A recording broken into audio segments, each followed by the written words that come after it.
llena mi vida con tu poder.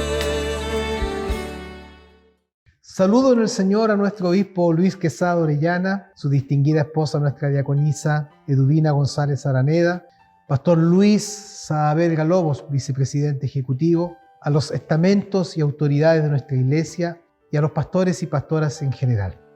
Soy el pastor Mauricio Rocha Muñoz y junto a mi amada esposa, la pastora Marcela Méndez Barrientos, administramos por la gracia de Dios la Iglesia Metodista Pentecostal acá en Los Ángeles, región del Biobío. Es una gran honra poder ser portavoz de la enseñanza del Señor al cuerpo pastoral de nuestra iglesia con el contenido del capítulo 4 de la segunda carta de Pablo a Timoteo. Como se ha señalado en los mensajes anteriores, la segunda carta a Timoteo es quizás la más personal del apóstol Pablo, quien abre su corazón a su amado hijo espiritual, dando los últimos consejos, instrucciones y solicitudes de parte de quien está consciente de que la hora de su partida de este mundo está cerca y desea ayudar lo que más pueda al joven pastor en Éfeso para enfrentar así lo presente y lo que pueda venir a la iglesia. El capítulo 4 es el corolario del cual tenemos registro de los últimos momentos de la vida de Pablo, dejando su última voluntad y legado para un hijo espiritual. Y es una muestra de cómo el apóstol está llegando al fin de un ministerio tan bendecido y fructífero en términos del respaldo de Dios, de esfuerzo, de sacrificio y de amor a quien lo llamó a servirle. Por favor, acompáñenme a ver con la ayuda del Espíritu Santo las maravillosas instrucciones al joven pastor Timoteo y observar el corazón del noble apóstol, corazón que expresa quizás la soledad del ministro desamparado, pero cargado de gratitud y fe en aquel en quien ha creído. He querido dividir esta exposición en 4 partes. Primero, mandatos solemnes, versículos 1 al 5. Segundo, el testimonio final, versículos 6 al 8. Tercero, instrucciones personales, versículos 9 al 18. Y cuarto, saludos y bendición final, versículos 19 al 22. Mandatos solemnes. El versículo 1 da comienzo a un mandato solemne de Pablo. Te encarezco delante de Dios y del Señor Jesucristo, que juzgará a los vivos y a los muertos en su manifestación y en su reino. La palabra griega traducida como te encarezco se usa como un testimonio solemne y enfático ante un tribunal. Pone como testigo de este solemne mandato a Dios y al Señor Jesucristo, pues ¿qué más alto testigo y persona se puede encontrar que el mismo Señor, que además es el juez de toda la tierra, juzgando a los vivos y muertos, es decir, a todos los seres humanos? En su manifestación y en su reino, alude al momento en que el Señor vendrá por los suyos y posteriormente instaurará su reino. Que prediques la palabra. El término griego para prediques es keruso, que es proclamar, pregonar, publicar, especialmente la verdad divina. Es predicar a Cristo, anunciándole como el Mesías, incentivando la recepción de su evangelio. Que prediques el logos, el discurso y razonamiento que nacen de la bendita palabra de Dios, y lo anuncies, dándolo a conocer públicamente como un heraldo. Este mandato, en modo imperativo, indica a Timoteo el entregarse de lleno al ministerio de la palabra. Timoteo debe predicar la palabra con igual dedicación y urgencia, tanto en circunstancias favorables o desfavorables. El erudito bíblico inglés John Stott dice lo siguiente: la predicación es esencial y fundamental para el cristianismo, puesto que el cristianismo es por sí misma esencia, la religión de la palabra de Dios. Por eso, querido consiervo y hermano, todo pastor y todo discípulo de Cristo debe hablar lo que Dios ha hablado, pues aquí radica el deber monumental de predicar. Que instes, es decir, que apoyes, que estés disponible o listo para una determinada acción o servicio, arremeter si es necesario. La expresión a tiempo y fuera de tiempo nos muestra que el ministro del Evangelio debe ser un buen aprovechador de todas las oportunidades que tenga para predicar de Cristo y que siempre debe estar preparado para la ocasión. Redarguye. El verbo redarguir del griego elenjo Tiene el sentido de condenar, probar o demostrar que una persona es culpable, que está equivocada y hacerle ver su condición para que cambie. Es refutar, acusar. Reprende, es amonestar o advertir con fuerza, como expresar una fuerte desaprobación. También es reconvenir. Exhorta, del griego parakaleo, es apoyar seriamente o fomentar una respuesta o acción. Se trata de convencer debidamente al oyente de lo que estamos presentando o exponiendo. Esta exhortación tiene dos elementos: toda paciencia y doctrina. Paciencia, que es fruto del Espíritu, necesaria para poder hablar, corregir, exhortar a alguien que está en el error, pues podemos caer en una provocación o vernos alterados por el ataque a la verdad si no tenemos paciencia. Y doctrina, refiriéndose a la enseñanza, a la instrucción, la didaqué, impartiendo ese conocimiento divino y habilidades. Salta la pregunta entonces, ¿cómo debemos predicar? Con una actitud accesible, siempre disponible para que otros escuchen el Evangelio, con argumentos irrefutables, argumentos que nacen de la misma palabra de Dios y que pueden llevar cautivo todo pensamiento a la obediencia a Cristo, con capacidad de corregir, pues su palabra es una luz que nos saca de las tinieblas y del error, con un enfoque preciso, apuntando a la verdadera necesidad del ser humano, la necesidad de perdón y liberación del pecado. ¿Y esto por qué? En el versículo 3, el apóstol, bajo la inspiración del Espíritu Santo, señala que vendrá un tiempo, una época, cuando no sufrirán la sana doctrina, es decir, no tolerarán que la sana enseñanza del puro y verdadero alimento espiritual confronte sus vidas livianas, tibias y cargadas a los deseos del mundo. Les será incómoda tal enseñanza, porque va en contra de sus caprichos personales, sus propios gustos. Y esto irá en aumento a medida que se acerca el fin de los últimos tiempos. Pero estos querrán oír lo que ellos quieren oír, y eso les producirá una comezón, un cosquilleo que no los dejará tranquilos. Y en su agitación se buscarán muchos maestros, habiendo una variada oferta de estos, que enseñarán según el deseo de su corazón, un corazón no alineado con la voluntad y la palabra de Dios, trayendo una terrible consecuencia de que la atención de la gente sobre la verdad de Dios se desvíe a las fábulas o mitos. Frente a tal terrible escenario, Pablo encarga a Timoteo 4 cosas importantes. Pero tú sé sobrio en todos. Aquí el término sobrio, nefaleos en griego, es ser prudente en tus dichos y hechos. Ten un espíritu alertado, es ser equilibrado, teniendo dominio propio, manteniendo la mente clara en toda situación. Frente a la avalancha de falsos maestros que traerán renovadas enseñanzas que querrán manchar la honra del Evangelio, nos habla del equilibrio emocional como persona que tiene una mente renovada por la palabra del Señor, frente al extremismo que puede darse en distintos aspectos del ministerio. No caer en un legalismo o celo carnal maquillado de santidad o en una liberalidad disfrazada de la gracia abundante de Cristo. Lo segundo es soporta las aflicciones, es atravesar las aflicciones, es tener aguante y resistencia frente a las luchas propias del ministerio. También se traduce como no tengas miedo de sufrir por el Señor. La figura es la de un soldado que soporta las dificultades y privaciones de la vida y disciplina militar. Lo tercero que le encarga es que haga obra de evangelista. Aquí tenemos una palabra compuesta de ergón, que es obra, trabajo, laborar con esfuerzo, y evangelistes, predicador del evangelio. Se traduce también como ocúpate en decirle a otros la buena noticia.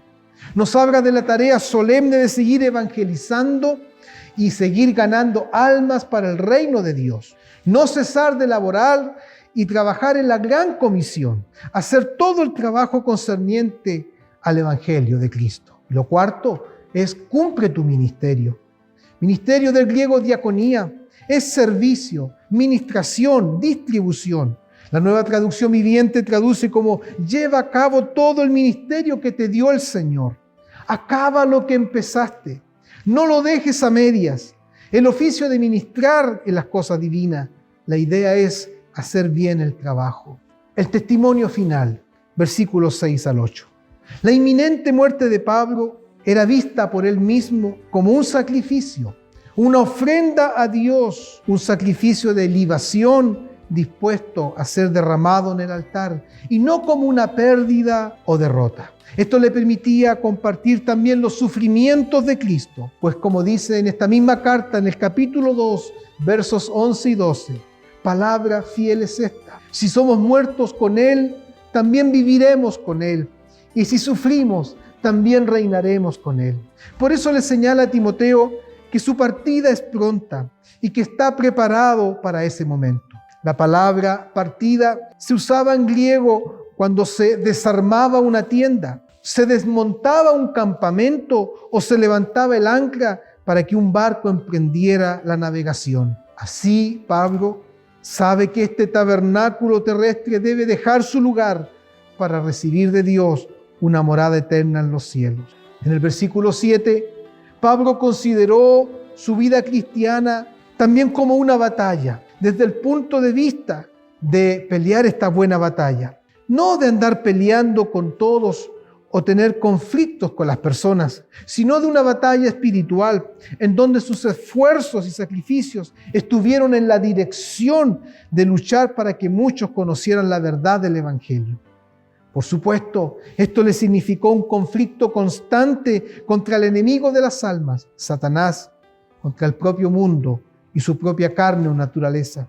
Pero él dijo: he peleado la buena batalla, no me he rendido, porque Dios estaba con él. También señala que la carrera la está terminando.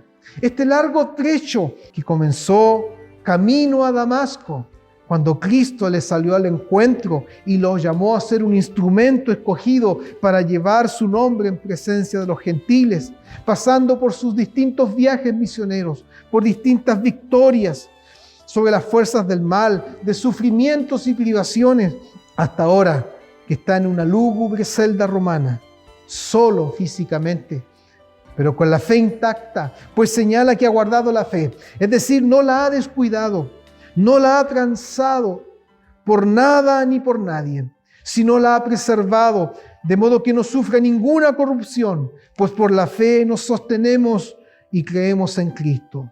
La consecuencia de todo esto lo ha llevado a creer firmemente, como lo dice en el versículo 8, que hay una corona reservada y esperando por él en el día en que el Señor se manifiesta a los suyos. En ese gran tribunal de Cristo, donde nuestra obra será aprobada y recibiremos recompensas por parte del Señor. Él la llama una corona de justicia, que es la corona del vencedor. Y esta metáfora está tomada de los Juegos Olímpicos de la antigua Grecia, en donde el vencedor era coronado. La justicia de esta corona, de la cual Pablo nos habla, se basa únicamente en la fidelidad de Dios, que la ha prometido al vencedor, siendo ganada por Cristo para los vencedores, y la dará precisamente el juez justo, el Señor de toda justicia, que no admite sobornos ni equivocación alguna. Qué gratificante saber que el juez justo un día también nos entregará una corona en ese bendito y amado día de su venida. Pues Pablo dice que no tan solo a mí me será entregada, sino a todos los que aman el retorno de Cristo. Aleluya. Instrucciones personales, versículos 9 al 18. Pasamos ahora a algunos aspectos personales del apóstol, quien abre su corazón a su hijo en la fe, manifestando aspectos que sin duda le habrán dolido, pero al final hace una declaración de victoria porque el Señor ha estado a su lado. Le pide a Timoteo que haga todo lo posible por venir a verlo a Roma.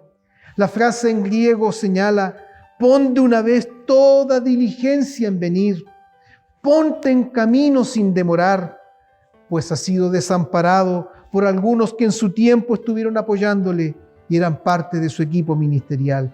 Señala que Demas lo ha desamparado lo abandonó porque amó más las cosas de este mundo que las cosas de Dios, lo que lo llevó a desertar de la fe, yéndose a Tesalónica. Crescente se fue a Galacia y Tito a Dalmacia, ambos, lo más probable, es en comisión de servicio. Versículo 11 dice, solo Lucas está conmigo. Y es interesante la mención de que Lucas está con Pablo en Roma. El médico amado no lo ha dejado. Y de cuánta ayuda habrá sido para Pablo, curando más de alguna herida, pero sobre todo siendo un apoyo espiritual con su presencia. Pablo le pide a Timoteo que aproveche de traer consigo, cuando venga a verlo, a Marcos, el mismo de Hechos 12:2 y escritor del Evangelio que lleva su nombre. Recordemos que Marcos fue el que desertó en el primer viaje misionero de Pablo y Bernabé, lo cual sin duda no agradó a Pablo en ese momento. Hecho que incluso fue que a futuro Pablo y Bernabé se separaran para seguir cada uno su camino ministerial. Ahora, cuando han pasado los años, Pablo reconoce que Juan Marcos ha madurado y da una excelente referencia acerca de él. Me es útil para el ministerio, reconociendo su sinceridad y valor como ministro del Evangelio. En el Señor siempre habrá una segunda oportunidad para ser nuevamente útiles en su reino y que a los que alguna vez ofendimos ahora puedan ver en nosotros un cambio para bien y ser de provechos a otros, como Marcos lo era ahora para el apóstol. Menciona también a Tíquico, fiel colaborador y hombre de confianza de Pablo, el cual es un hermano amado, fiel y ministro en el Señor. Cualidades para que tengamos, queridos pastores, muy en cuenta como ministros del Señor. Ha sido enviado a Éfeso por razones desconocidas. En el versículo 13, Pablo necesitaba su capote en el frío y húmedo calabozo en el que estaba confinado. El capote era un largo manto, redondo y sin mangas, algo así como un poncho, que cubría todo el cuerpo y servía para defenderse del frío y la lluvia. Esto nos muestra la humanidad y debilidad física de Pablo, como cualquier otro ser humano, vulnerable a las inclemencias del tiempo. Le pide también que traiga los libros y pergaminos que dan cuenta de la necesidad del apóstol de estar siempre instruyéndose. Al decir libros, el término griego es biblia, esto es rollos o libritos, pudiendo ser porciones del Antiguo Testamento. Los pergaminos eran quizás material aún no utilizado que les servirían para escribir. Sin embargo, puede tratarse de secciones del Antiguo Testamento muy apreciadas por él, o quizás copias de las palabras del Señor o relatos tempranos de él. Deseo destacar que en las horas finales de la vida del apóstol solicita que le lleven las Escrituras, porque sabía que todavía podía aprender de sus preciosas páginas. ¿Qué ejemplo de discípulo y de un espíritu enseñable encontramos en Pablo? El Espíritu Santo nos ayude a imitar tal actitud y fe. Menciona también que Alejandro, el calderero, que le ha causado muchos males, quizás sea el blasfemo mencionado en 1 de Timoteo 1:20. Su oficio era ser fundidor de cobre. Se dice de él que ha hecho mucho daño a Pablo al oponerse a la palabra de Dios, o como dice la Nueva Versión Internacional, porque se ha opuesto a nuestro trabajo con mucha obstinación. Lo más probable es que para ganarse la simpatía de los oficiales del emperador, Alejandro el calderero se opusiese a la predicación, incluso tomando parte como acusador o testigo en contra de Pablo cuando tuviese que comparecer el apóstol ante el tribunal de Nerón. Lo deja Pablo todo en las manos del Señor, porque solo Él es juez justo y puede reivindicar su causa, que es la causa de Cristo. Pablo le solicita a Timoteo que se cuide de esta persona, porque no es de fiar y puede hacerle daño también a él, ya que al ser un opositor a la palabra de Dios, no hay duda que se ha constituido en un enemigo de la cruz de Cristo. En el versículo 16, suena triste escuchar decir a Pablo la afirmación que en su primera defensa ninguno estuvo a su lado. Su primera defensa o comparecencia ante el tribunal del César. Es verdad, aquí tuvo con mucha probabilidad la ocasión de hablar de Cristo, haciendo apología del Evangelio, pues era por la causa del Evangelio que estaba preso.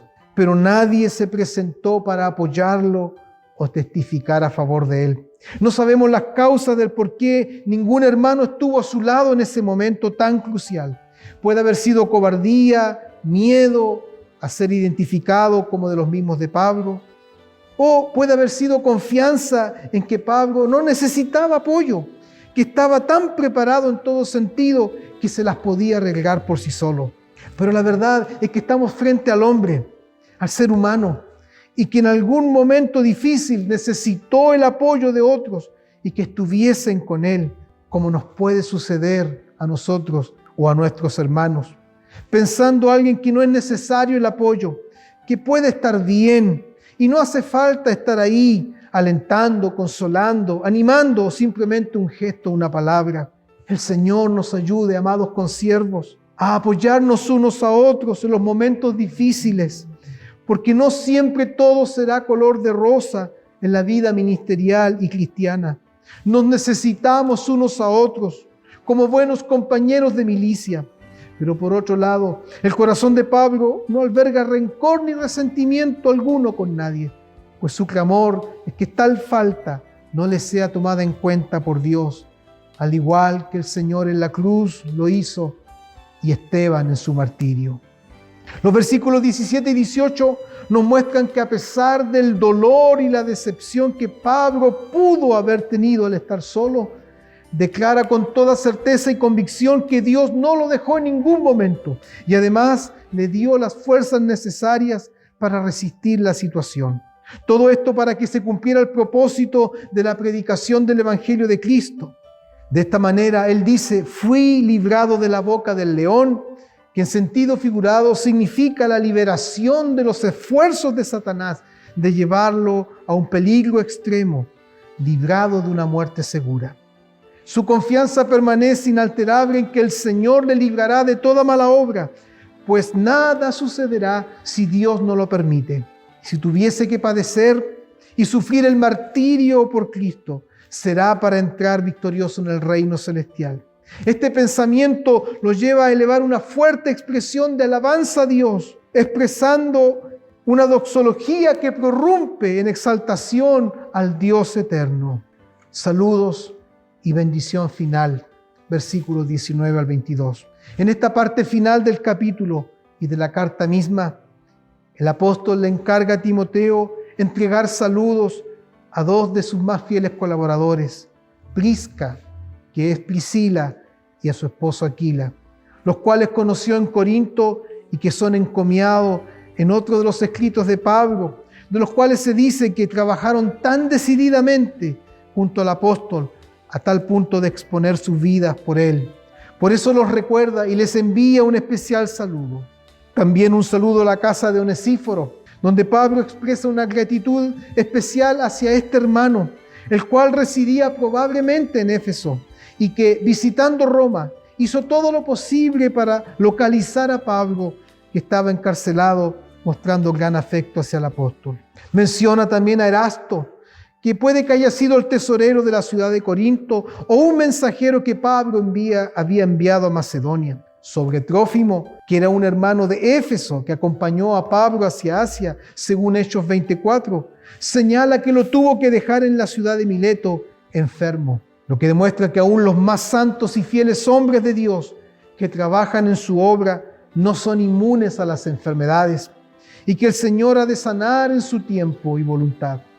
Vemos la consideración del apóstol hacia Trófimo al no dejarlo seguir en una de las últimas etapas de su tercer viaje misionero, pues está enfermo y lo deja allí para que pueda recuperarse y restablecer su salud. En el versículo 21, el apóstol le pide a Timoteo con mucha solicitud que haga todo lo posible de venir a verlo antes de que llegue el crudo invierno de la península itálica. Además de que en el invierno el mar Adriático generalmente estaba cerrado a las navegaciones. Da cuenta esto de la preocupación de Pablo por Timoteo, de que éste alcance a llegar y también que no sufra un posible viaje en época invernal. Vemos aquí el corazón de Pablo de ver a su hijo espiritual. Ahora, de encargar saludos, pasa a entregar saludos a Timoteo, de parte de algunos hermanos que menciona, como Eubulo, que es mencionado solamente en este versículo, de Pudente, que se cree, según la tradición, fue el primer senador llevado al Evangelio por Pedro, de Lino, que según la tradición fue el primer obispo o supervisor de la iglesia en Roma, nombrado por Pablo, y de Claudia, que según la tradición sería la madre de Lino. Y todos los hermanos de Roma también envían sus saludos al joven pastor Timoteo. El último versículo del capítulo y de la carta, Pablo invoca el precioso nombre del Señor Jesucristo, nombre compuesto de Jesús, que es Salvador, y Cristos, el equivalente griego al hebreo Mesías, que significa ungido. Es decir, el que ha sido ungido para ser el Salvador de la humanidad. Esté con tu espíritu. Dado que esta es una carta personal, su deseo va dirigido específicamente a Timoteo. Finalmente, Pablo evoca la bendita gracia del Señor, que está para todos. Pues, ¿no es acaso que por gracia somos salvos y aceptos en el amado? Pues de eso trata el bendito evangelio de Cristo, del favor inmerecido del Señor, de esa gracia que ha sido manifestada para salvación a todos los pecadores, de los cuales Pablo decía, yo soy el primero. Y esa gracia, amado consiervo, nos ha salvado y enseñado del amor inmensurable de Dios. Cristo es el amén, pues en Él tienen cumplimiento todas las promesas del Padre. Amados y amadas, sigamos viviendo, predicando y enseñando de esa gracia divina que tanto nos ha bendecido. Deseo dejar una pregunta como punto final a esta exposición. Así como Pablo dejó un legado espiritual inconfundible a Timoteo y tantos otros que estuvieron con él, ¿cuál será nuestro legado y testamento en el Señor para las presentes y futuras generaciones de hijos de Dios? Que el Señor les bendiga grandemente.